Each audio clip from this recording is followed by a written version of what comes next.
বন্ধুরা, আজকে আমার রেসিপি স্ট্রবেরি মিল্কশেক।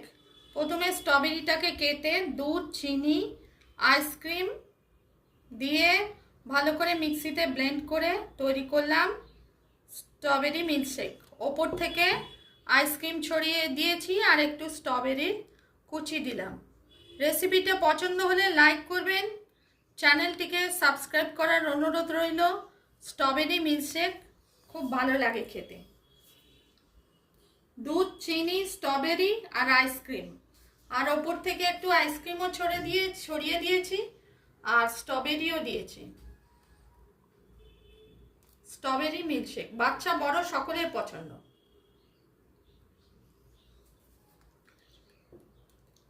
রেসিপিটি পছন্দ হলে লাইক করবেন, চ্যানেলটিকে সাবস্ক্রাইব করার অনুরোধ রইল। Strawberry milkshake.